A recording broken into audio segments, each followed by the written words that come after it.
Charles de Saint disait, je cite, « Avant de s'embarquer dans une aventure, il faut y réfléchir longuement. » Fin de citation.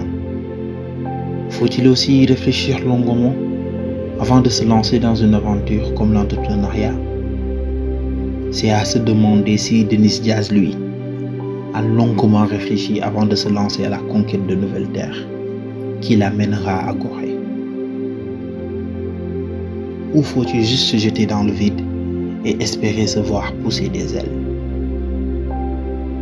Sauter d'abord et réfléchir après, ou réfléchir avant de sauter.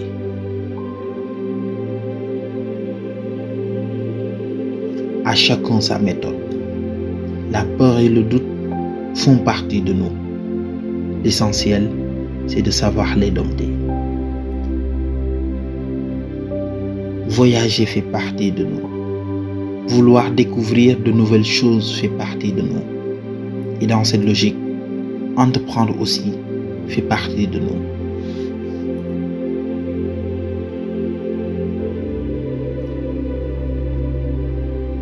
Sans le savoir, quand on entreprend quelque chose, on embarque ce qu'on aime dans ce parcours.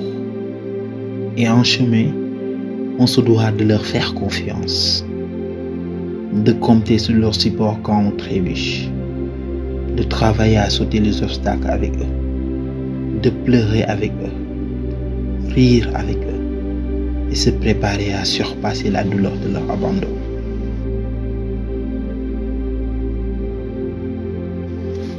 À l'île de Gorée, comme en entrepreneuriat, on se rend compte que l'histoire est importante. Elle est à la fois ce que l'on appréhende la morale et ce que l'on construit avec le pardon.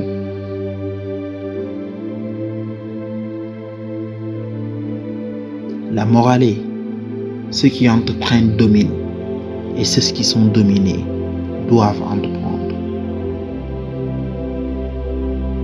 Le pardon, lui, c'est ce que l'on doit cultiver dans cet élan de construction d'un nouveau départ.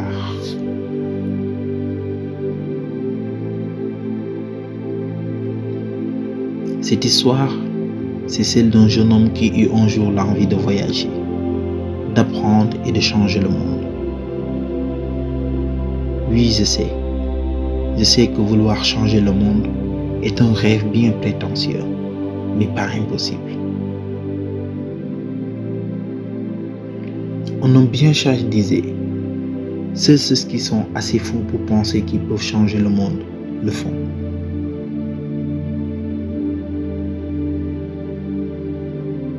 Et moi je dis, seuls ceux qui ne se laissent pas affliger par leur passé arrivent à se construire un avenir.